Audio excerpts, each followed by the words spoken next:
Hello guys, thanks very much for watching my videos, The Great Apostate. I appreciate you watching them. Hope you're doing well. As you know, or you don't know, I'll tell you now, my videos are all directed at helping people see through the cult that was once my cult, the Jehovah's Witnesses. You might have had your cult, but that one was mine. First of all, bit of order of business. I got a shout out.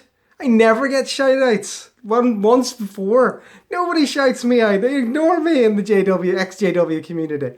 The Crump Family Values. Yes, you have a new subscriber, guys. Thanks for saying nice things about me that I helped you leave. I'm delighted. It makes me so happy to hear. And good for you. Keep up the good work yourselves. I love your channel. Nobody else says me nice things. Makes me sad. Okay, this is a new video and it's not directed to the Jehovah's Witnesses. It's not, okay? There's only 9 million Jehovah's Witnesses. We all thought there was tons when we were members, but let's be honest, even 9 million is not many. Not when you compare it to the rest of the world, which is 7 billion people. Okay, I can't stop wrinkling my forehead. It's gross. Oh, dear. Now, what worldly people, that's what you're called, by the way, you're known as worldly people, okay? What do the Jehovah's Witness think about you? Now, you might work with a Jehovah's Witness, you might go to school with a Jehovah's Witness, you might have a Jehovah's Witness neighbour, or one might knock on your door every month with a pair of magazines, and all of those occasions you may think the following: what lovely people. You may say, they don't swear, they don't cheat, they don't steal, they're polite, they don't really get into too many arguments in work, they're pretty conscientious if they're your employee. What possibly bad things can I say about a Jehovah's Witness? Well, let me tell you. I'll start now with the following. It's all an act. It's not true, okay? The Jehovah's Witnesses are no nicer than... You just have to scratch below the surface and you will discover what Jehovah's Witnesses are really like. And I think the best way that we can achieve that is by finding out what the Jehovah's Witnesses say about you when you're not around. So we're going to read through the Jehovah's Witness literature. Now, I can tell you as a former member, this is how I felt, okay?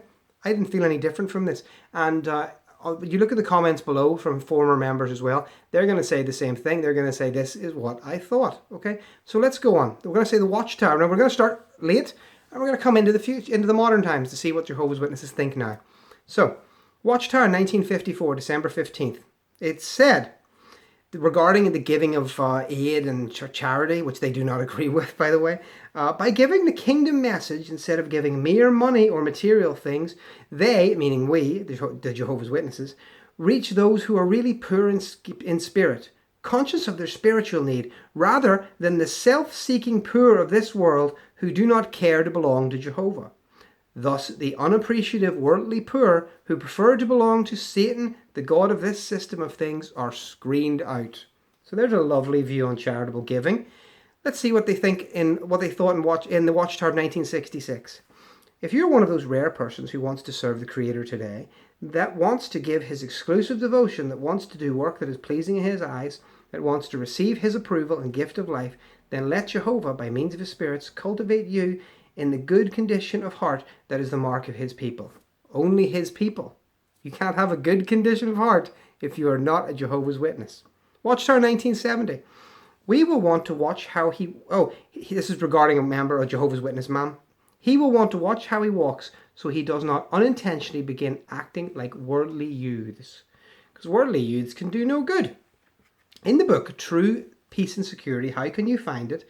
It said, survivors must be no part of this world. Only a minority has ever stayed free from the control of the invisible ruler and his forces. That's the devil. Woo! That is the mass of mankind alienated from God. There you go. So if you're not a Jehovah's Witness, you are alienated from God. And the devil is lying in and you are lying in the power of the wicked ones. This may sound hard to believe, yet do not most people of this world clearly manifest the attitude and works of Satan? Now, they've written God's adversary, but that's who they mean.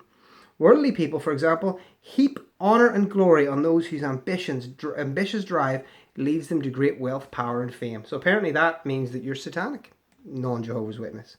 Let's move up a little bit. Went back in my childhood, disco, into 1984.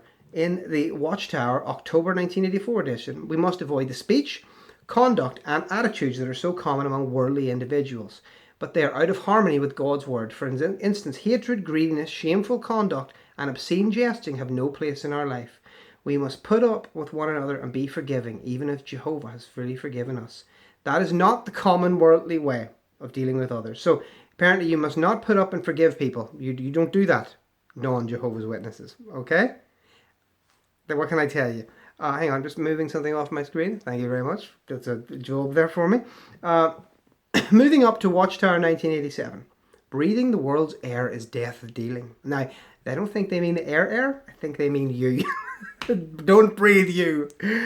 Whilst some contact with worldly people is unavoidable at work, at school and otherwise, we must be vigilant so as to keep from being sucked back into the death-dealing atmosphere of this world.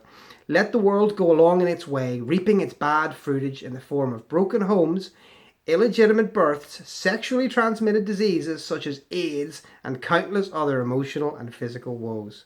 Now, I'm going to do another video later on about Jehovah's Witnesses and how they treat people with mental illness, and you will find the love. Can you feel the love tonight? The love strong with the Jehovah's Witnesses. Let's move up a bit. Watchtower 1995. Page 11, March 15th. The majority of people have no interest in God or his purposes. 1986. True, the majority of the world disdain pure worship. How are you feeling now, people who are not Jehovah's Witnesses? Are you feeling good about yourselves? Are you feeling happy? Watchtower 1994. We must also be on guard against extended association with worldly people. That's you! Perhaps it is a neighbour, a school friend, a workmate, or a business associate. He may reason he respects the witnesses, he leads a clean life, and we do talk about the truth occasionally. Yet the experience of others proves that in time we may even find ourselves preferring such worldly company. Well, if you've been to a Kingdom Hall, you'd know why, 'cause they're all batshit crazy. I was normal in a Kingdom Hall.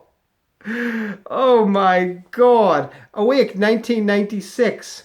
Since worldly people are existing as slaves of corruption, their company cannot bring you true happiness. Do you feel it? Are you feeling happy, worldly people? Good for you. Let's round it up with two last ones. Watchtower 2010. We're pretty recent now. I've got kids that are older than that.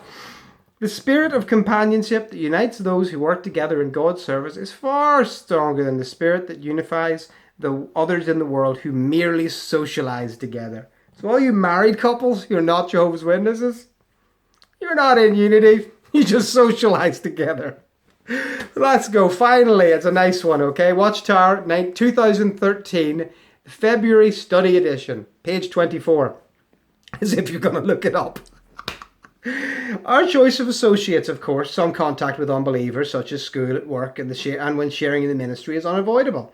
It is quite another matter, though, to socialize with you, even cultivating close friendships with them.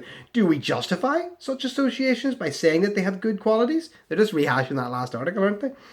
Do not be misled, says the Bible. Bad associations spoil useful habits. Just as a small amount of pollution can contaminate clean water, friendships with those who do not practice godly devotion can contaminate our spirituality and lead us into adopting worldly viewpoints, dress, speech, and conduct. Non-Jehovah's Witnesses. If you've met a Jehovah's Witness, if he's been nice to you, if he's ever once mentioned, he or she, by the way, have ever once mentioned God in a sentence, they have counted that time. They have had to write that time down and gone, oh yeah, 15 minutes time I spent today talking about God. And that gets them a little attaboy at the end of the month. They don't like you. They don't respect you. They think you're bad. But there's hope for you because they can convert you to one of them and then you'll be good. What's to lose? Join today. Thanks for watching The Great Apostate. Like and subscribe. Good God.